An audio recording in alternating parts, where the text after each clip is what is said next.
Hello everyone, I'm Matthew Ozanek and welcome to another installment of Destination Michigan.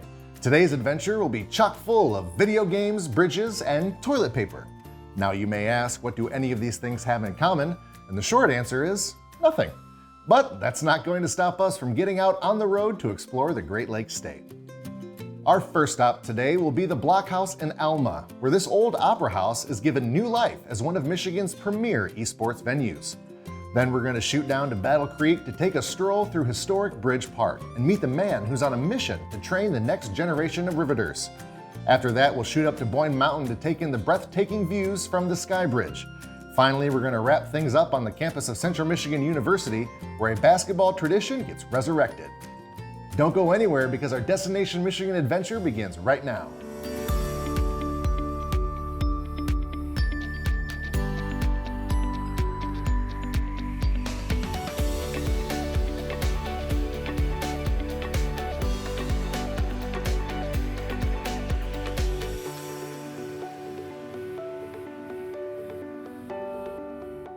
In recent years, eSports have become a worldwide phenomenon, taking what was once a very solitary pastime and transforming it into an exciting and engaging experience that brings people together.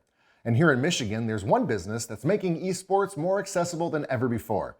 So come along with us as we pay a visit to Blockhouse in Alma.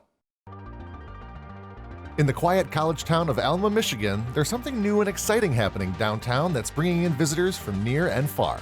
Welcome to Blockhouse. The live esports, the great food, and the craft cocktails. So we have something for everybody. You know, we have people, come from all over just to kind of see what it is, what's this all about. And then if you do come on a competition day and just feel the excitement, you know.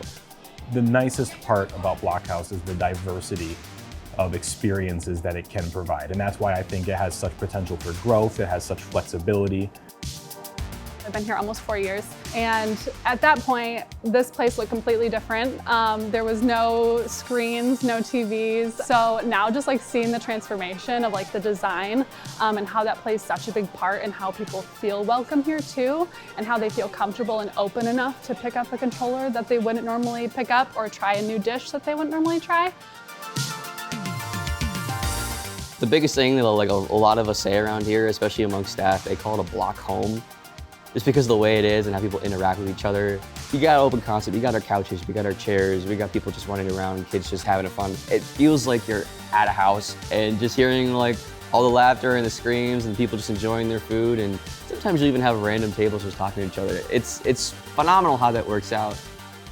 Chef Ethan Smurden whips up incredible dishes that have become favorites among foodies in the area. But in addition to being a stellar restaurant, Blockhouse is also the home turf of eSports teams at the middle school, high school, and college level. And it all started when Alma College, located just down the road, had an open space that they just weren't sure how to utilize. I'm a professor at Alma College, and one day the college said, we have this vacant space in the Opera House. Do you have any ideas of what we could do with it? We wanted to do something with digital media. And I said, eSports. I said, eSports. Yes. This building goes back to the 1890s. Clearly so much history here, and looking through some of the archival photographs, you can see that this was originally, opera was the great entertainment of its day. Flash forward to today, where eSports is one of the fastest growing and farthest reaching entertainment outlets in existence. For decades, video games have been a solitary pastime, but that notion gets turned on its head inside the walls of Blockhouse. Here, it's about family, teamwork, and community. To stay true to our mission in bringing communities together, we have to appeal to the whole gaming spectrum. And so we talk about, there's hardcore gamers who know the ins and outs of all the machines around us. There's casual gamers who occasionally pick up a video game. And then there's the non-gamers. And if we can make all that whole spectrum feel at home here, then we're doing something right. Since its inception, Blockhouse has worked tirelessly to spread their message to schools and parents in hopes of granting opportunities to students who might otherwise feel left out. So there's a lot of talks between ourselves and the schools, kind of getting them to realize what it is and how it can benefit, you know, this group of students that maybe don't have an outlet or have an activity, and that if they do it here at our Blockhouse location, there's no cost, no extra work for them, just a matter of letting their kids come play and saying we can put Alma High School on a jersey or something for the kids. So they get, great jerseys, great swag kind of stuff that we can help provide so that they can be a part of it. For a high school student who likes PC gaming, but maybe they don't have the same setup at home, we have high-speed internet, we have these high-end gaming PCs but they're all like top-end gaming. If you want to play in eSports, these computers are like dwarf anything that you would need to play those games. Some of the kids on the teams are 3-season athletes. They've done this kind of stuff before. There's other players that have never been on an organized team before. And to see them pull on a jersey that has the logo of their school, to get on a stage and compete for their school, representing their school, and then have their family in the audience. And when they score, instead of it just being logged downstairs in the basement, suddenly the whole venue erupts in cheers and applause. And to see their face light up, it's a gift. And the experience is enhanced with live commentary and streaming of the competitions on Twitch. It adds so much excitement to the proceedings and makes the experience more accessible to non-gamers. Someone like me, I appreciate the shoutcasters because they help me understand the game when I would normally have no idea what's happening. The shoutcasters and the productions help a ton. When you're here and you're watching something that might not be familiar, but you hear someone else's voice and it sounds like a basketball game or a football game, and the commentator gets excited, you start to feel it, and you can start to learn about the game. Right now, eSports it's so fast moving and it's growing so quickly.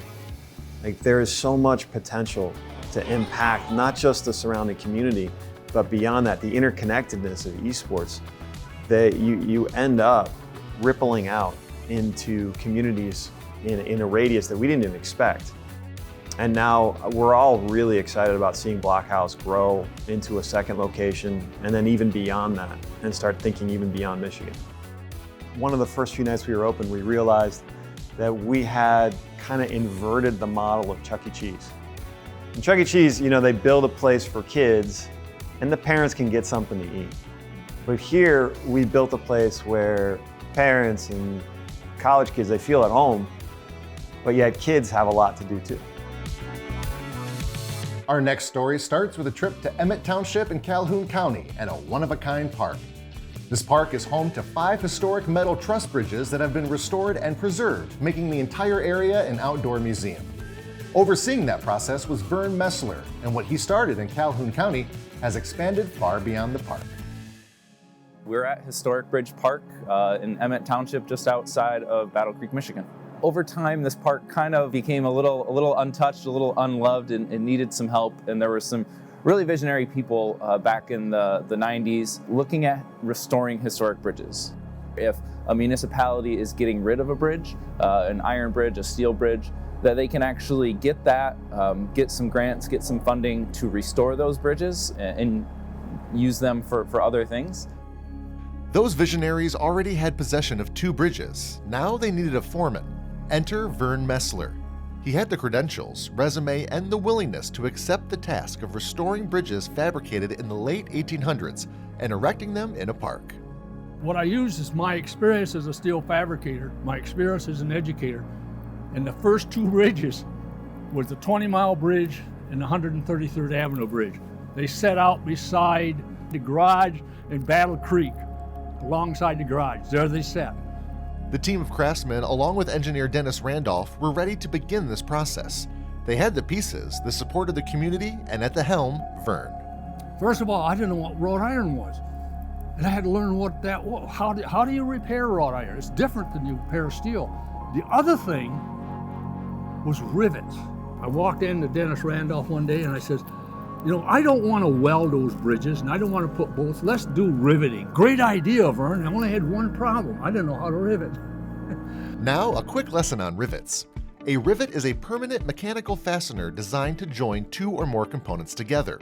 In the field, before the rivet is installed, it is heated to nearly 900 degrees Celsius. Then it is driven into place using a pneumatic riveter hammer. The hammer drives the rivet against the holder-on, forming a convex-shaped head. As it cools, the rivet expands, locking the steel together. Some things in this undertaking might have seemed impossible to some people, but it never came across that way either to Vern or the engineer, Dennis Randall. It was like, this can be done. And I think it was Vern's love of history that really led him to want to do something historically accurate about these bridges. And that's what led into the learning how to rivet. You know, let's restore these using the original techniques, honoring the craftsmen who built them. And that is what Vern did. He learned how to rivet, learning as much as he could about the process, to restore the bridges the right way and honoring the craftsmen who constructed them. Due to rising cost of skilled workers needed to install rivets, welding and bolting replaced the riveting process. Over time, the skills and knowledge of these craftsmen declined and were all but forgotten. These bridges are their record. Just what the bridges represent. They represent an untold story. And I've been trying to tell that story, trying to find out how these bridges, first of all, were built, by who built them, and how they were built, how were the parts made or fabricated. It's the craftsman's record, and that's what I find fascinating, and what I'm trying to write about and talk about is how the craftsmen built these. That's the hard part. You know, who were they and how did they develop their skills? If you look in the library, you'll find hundreds of books on the engineers and their design of bridges. But there's not a single book written about the craftsmen who worked on those bridges. Where's the written record in the bridges? Before they were just scrapped, but actually bringing them back and putting them to use for pedestrians, there's a lot of memory in these bridges. People come here and, you know, just as we're doing maintenance on the parks, we'll talk to people that are coming here because that bridge used to be in their neighborhood. And they used to go over that bridge with their mom and dad when it was a single lane bridge that had a little stop sign that you had to take turns. So these bridges have memories and they have importance to local people. So having it here, you know, we have people visit and really that are passionate or want to learn how these bridges were made in the first place, because it really is a lost art. The 5 historical bridges are an interactive experience. Walking across the bridge, you are almost transported back in time to the communities who utilized them for decades. The structures also stand as monuments honoring the workers, the men and women who hammered the steel and drove the rivets. And Vern has a special request for visitors to the park. I want them to look at the parts. I want them to look at the pieces. I want to look at the eye bar. I want them to look at the rivets. I want them to look at the design of the bridge. Okay, the parts. Every part has a story. Every bridge here has a story. Vern's work for Calhoun County was just the beginning. His passion for riveting has led to workshops and demonstrations not only in Michigan, but around the country. He was invited to demonstrate hot riveting at the 75th anniversary celebration of the Golden Gate Bridge. It is safe to say his work has reinvigorated the craft of riveting. I think the best example of that is the Cut River Bridge. The Michigan Department of Transportation chose to specify hot riveting for the Cut River Bridge Rehabilitation Project, which in a way is sort of unheard of, but I think that is a testament to the historic bridge park and all of the knowledge that came out of that restoration process. The Mackinac Bridge made history when it was built in 1957. It's the world's 5th largest suspension bridge that connects our 2 peninsulas. But in Northwest Michigan, there's a new bridge setting records of its own. We now join Stephanie Mills as she takes us on a walk across Skybridge at Boyne Mountain, the world's longest timber-towered suspension bridge. As you're walking across it, not only can you see through the grates, but then you also come upon a 36-foot section of glass. And again, not for the faint of heart. Thrill seekers and casual explorers will love the latest addition at Boyne Mountain in Boyne Falls. People are wowed by it. I think they at first don't really understand it. They're like, it's a bridge in Michigan. Where does it go? Where does it take you? It's more of an experience. This is like part thrill, part scenic. vistas that you're taking in while you're here over the panoramic Boyne Valley, but it also is thrilling to walk across it because it moves when you walk on it. Skybridge is a 1,200-foot long and 118-foot high pedestrian bridge. It looks enormous from down below and even more gigantic when you're up close with it. You can't get to it by car. Nope. There's only one way up, and that's with a scenic chairlift ride. It's an architectural masterpiece you can enjoy year-round and even at night. The most exciting thing about Skybridge, Michigan is every season offers a completely different experience. Right now, the views you can see far out into the valley, but it's all snow covered. I think the cooler thing right now is that you've got skiers and boarders riding right below the bridge all around you. It's an experience for someone who's not a skier or a snowboarder. We have it open from, daytime into the evening. So it is lit for nighttime, which is also a different experience, day versus night. And then obviously we had an incredible fall. Oh my goodness. So much depth in the views when you were standing on the bridge. You could just see for miles and miles and all the color changes.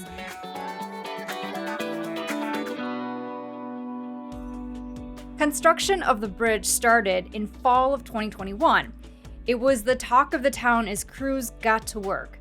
A massive undertaking, including local crews and resources, pulled it off in time for the grand opening in fall of 2022. They were able to build these huge timber towers.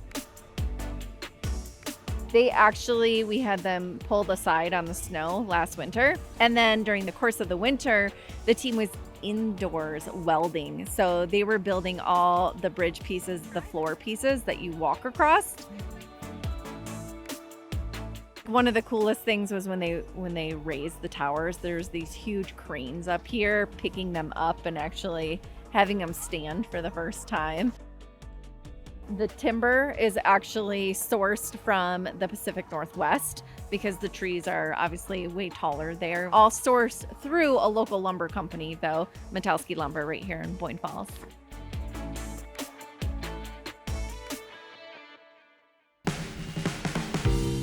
The first few weeks after Skybridge opened, popularity soared. Visitors from across the state walked across it, taking in views that go on for miles that you won't get to see anywhere else. Really, all 4 seasons offer visitors breathtaking views. I think it's one of those places you could go any time of year and just have a unique experience for the outdoor enthusiast or maybe the person who doesn't know if they like the outdoors. This is an easy way to get yourself somewhere with amazing views. It's an enjoyable experience. It's a comfortable experience, unless you're afraid of heights. Then it might be a little scary, but it's just so cool. We have different places up here that you can dine and get a beverage, on each side of the bridge. We have options for that. There's fire pits year round that are lit for people to stay warm by, and it's such a unique place that I would hate for somebody to miss it.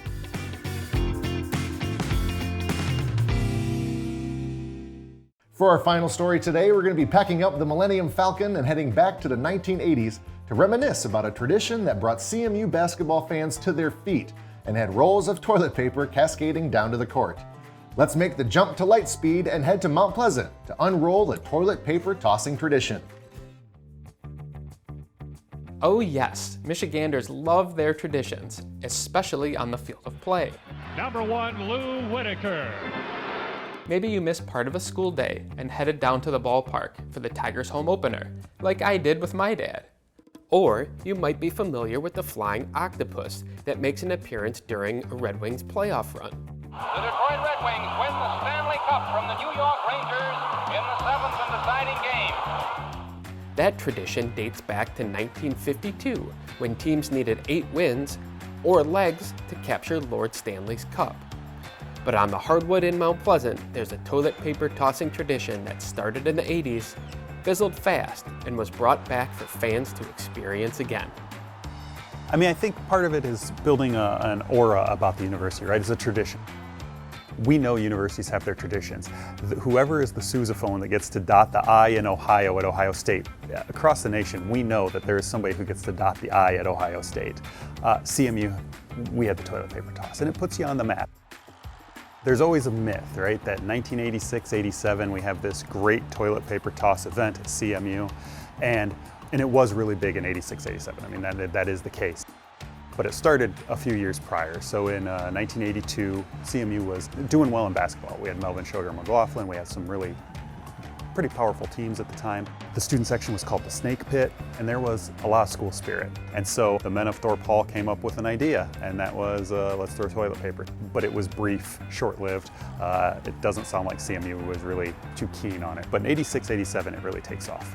The students are going to do it. You wait until the first basket is scored by Central, and we're not talking free throws, we're talking the first real basket, and then let the toilet paper fly. It became a thing in that 86-87 season because CMU had some really good players at that point, right? Dan Marley's one of them, and Lightning Levy's on the court.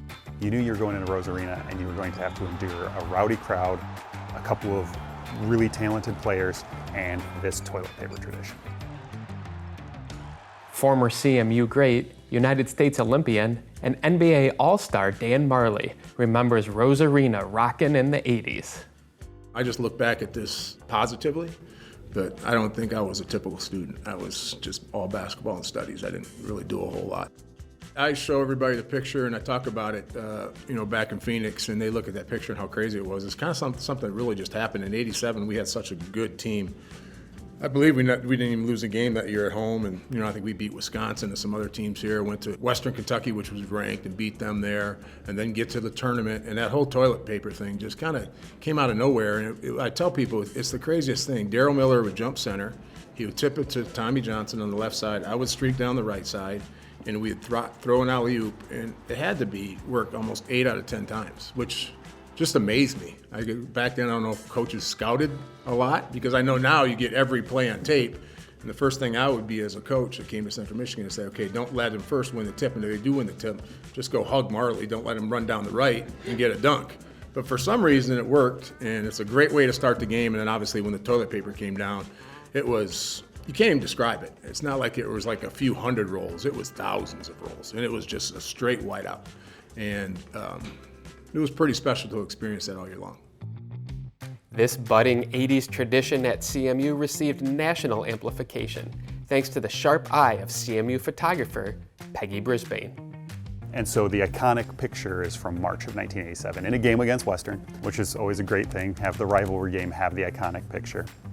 Peggy Brisbane and Robert Barclay in 1987 were the university photographers, and they said you had to time it right. You had to shoot the wind-up, the actual throw and everything, and then the aftermath. And you had to time it. And you only have so many, this is film, so you don't have a ton of exposure.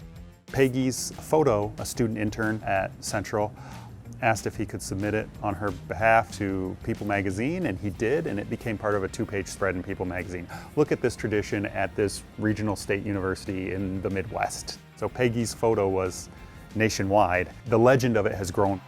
The toilet paper tossing tradition was revived in 2004 to commemorate a century of hoops at CMU. As we celebrate 100 seasons of CMU basketball. While your favorite Star Wars toys might be forever lost in the 80s, CMU gave fans another chance to squeeze and throw the Charmin. But the toilet paper toss comes with added meaning for Thunder Dan Marley, whose son Max is a guard for the Chippewas. For that opportunity to be here at Central Michigan, my alma mater, it was great because he has never been back here. And I just told him about the campus and my experiences here and what I had and the tradition that this place has. I'm excited, I'm a little nervous. I don't want to miss the layup. So what I might do, because I haven't touched the basketball in a while, is have Max come out, maybe he dunk it for the first one and have him experience what I did in that situation. So it's nice to be a part of Central Michigan, being proud of the university and being a part of that's fun. The administration here is doing a good job of trying to tap into what's happened here before, to be able to get back and to support this community and support the athletic situation here is fun. So I'm glad I'm back for it. I can't wait for tonight. I think it should be a lot of fun, and it's going to be exciting. I think it's important that you can bring back some traditions to your alma mater too and be a part of that. And just like that, this episode of Destination Michigan comes to a close. From everyone here, thank you so much for watching, and we'll catch you next time.